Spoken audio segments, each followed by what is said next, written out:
नमो नमः। ये तस्वीर आप देख सकते हैं। ये तस्वीर है सर्वेश्वर दयाल सक्सेना जी की, जिनकी कविता आज हम पढ़ने जा रहे हैं। बच्चों, आज हम वसंत भाग 2 की पाठ 8 में एक कविता पढ़ने वाले हैं, शाम एक किसान। और आप समझ ही गए होंगे कि इस कविता के कवि कौन हैं। सर्वेश्वर दयाल सक्सेना जी। आइए इनके जीवन का थोड़ा सा परिचय जान लेते हैं। सर्वेश्वर दयाल सक्सेना जी का जन्म 15 सितंबर 1927 को उत्तर प्रदेश के बस्ती जिले में एक साधारण परिवार में हुआ था और आपकी शिक्षा बस्ती, बनारस और इलाहाबाद में हुई थी। बच्चों, इन्होंने बहुत सारी कविताएं और नाटक और यात्रा वृत्तांत आदि लिखे थे, जिनमें से कविताओं का संग्रह मैंने आपके लिए जुटाया है। आप इनको देख सकते हैं, जिनमें 1 से लेकर 15 तक इनकी जो है कविताओं के नाम यहाँ पर दिए गए हैं। आप पढ़ सकते हो। तीसरा सप्तक, काठ की घंटियाँ, इस तरह से मेघ आए, काला कोयल, शाम एक किसान तक, ये सभी जो है इनकी लिखी हुई कविताएं हैं। और आज हम इन्हीं की लिखी हुई एक कविता पढ़ने वाले हैं, जिसका शीर्षक है शाम एक किसान। तो आइए हम शुरू करते हैं। शाम एक किसान। सबसे पहले इस कविता के बारे में जान लेते हैं।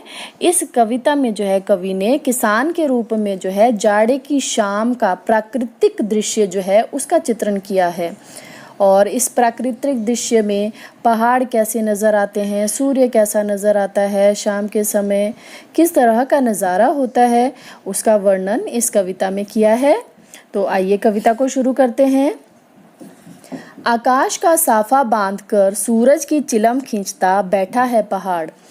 अब यहाँ पर आप चित्र में भी देख सकते हैं, बिल्कुल उसी तरह से जो है इसका चित्रांकन किया गया है। जिस तरह से ये कविता लिखी गई है, बिल्कुल वैसा ही यहाँ पर इसको जो है चित्रित किया गया है। आप चित्र में देखिए कि आकाश का साफा बांधकर, साफा आप समझ सकते हैं, जो कि सिर पर पहने जाने वाली पगड़ी को कहा जाता है। तो आकाश का साफा बांधकर, इसमें पहाड़ की बात की गई है कि पहाड़ जो है ऐसे लग रहा है मानो उसने आकाश का साफा बांधा हुआ है, पगड़ी बांधी हुई है और वो सूरज की चिलम खींच रहा है। चिलम बोलते हैं हुक्का पीना, जो पुराने समय में लोग हुक्का पिया करते थे ना, चिलम, उस तरह से उसको जो है चिलम को खींच रहा है, मीन्स चिलम पी रहा है। उस तरह से जो है वो पहाड़ बैठा हुआ है। घुटनों पर पड़ी है नदी चादर सी, पास ही दहक रही है पलाश के जंगल की अंगीठी। अंधकार दूर पूर्व में सिमटा बैठा है भेड़ों के गल्ले सा।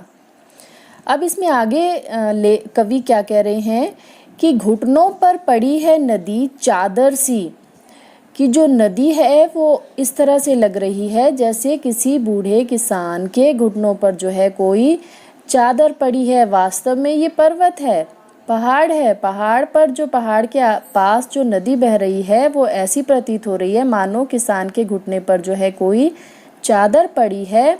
और पास ही दहक रही है पलाश के जंगल की अंगीठी, अर्थात जो पलाश के जंगल हैं, पलाश के पेड़ों के जंगल सामने नज़र आ रहे हैं, वो किस तरह से नज़र आ रहे हैं, जैसे मानो अंगीठी जली हुई है।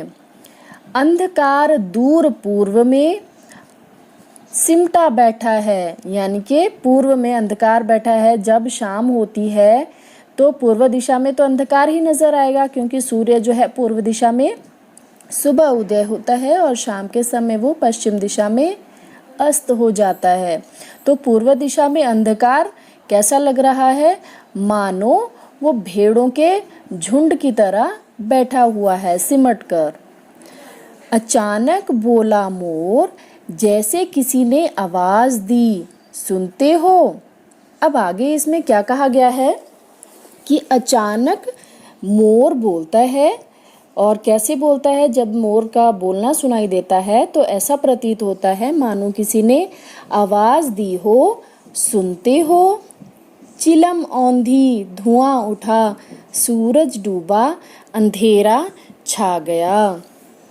अब इसमें क्या कहा गया है कि जैसे ही शाम होती है, शाम के बाद धीरे धीरे जैसे जैसे समय बढ़ता जाता है, शाम के समय थोड़ा सा उजाला और थोड़ा सा अंधेरा रहता है, लेकिन मान लो मोर के बोलने पर रात्रि का आरंभ हो गया हो, रात्रि की शुरुआत हो गई हो।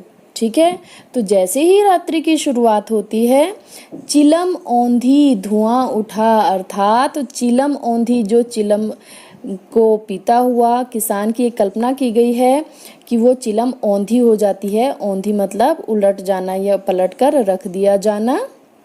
धुआं उठा, आपको पता है जब चिलम सुलगाई होती है उसमें से जो है थोड़ी सी आग झलक रही होती है, लेकिन जब चिलम को औंधी कर देते हैं तो क्या होता है, उसमें से थोड़ा सा धुआं उठता है। तो उसकी कल्पना जो है की गई है कि मानो अब शाम जो है बिल्कुल ढल गई है, रात्रि की शुरुआत हो गई है। कब? जब सूरज डूबा और अंधेरा छा गया। सूरज जो है बिल्कुल अस्त हो गया और बिल्कुल अंधेरा छा गया। इस तरह से जो है सर्वेश्वर दयाल सक्सेना ने किसान को जो है जाड़े की शाम का जो है एक प्राकृतिक दृश्य के रूप में चित्रित किया है। इसमें आप समझ गए होंगे कि उन्होंने किस तरह से कहा है कि आकाश जो है उसके सिर पर साफे के समान बंधा हुआ है और जो नीचे नदी बह रही है वो उसके किसान के घुटनों पर रखी हुई चादर जैसी नज़र आती है। पलाश के पेड़ों पर खिले हुए लाल लाल फूल जो है जलती हुई अंगीठी की तरह दिखाई देते हैं। पूर्व दिशा में जो है घना जो अंधकार नज़र आ रहा है वो झुंड में बैठी हुई भेड़ों की तरह नज़र आता है। और पश्चिम में जो है सूरज डूब रहा है। ठीक है, और वो डूबता हुआ सूरज कैसे नज़र आ रहा है, जैसे कोई चिलम सुलग रही है और उसकी आग जो है हमें दिखाई दे रही है, धधक रही है आग। फिर यह पूरा दृश्य जो है बहुत ही शांत दिखाई देता है और अचानक जो है जैसे ही मोर के बोलने की आवाज़ सुनाई देती है तो जो है शाम का नज़ारा जो है अंधेरे में बदलने लगता है, क्योंकि तब जो है सूरज डूब जाता है, शाम ढल जाती है और रात का अंधेरा छा जाता है। तो इस तरह से बच्चों आप समझ गए होंगे कि कविता में जो है एक किसान के रूप में जो है प्राकृतिक सौंदर्य को वर्णित किया गया है। इस तरह से हमारी ये कविता आज समाप्त होती है। धन्यवाद।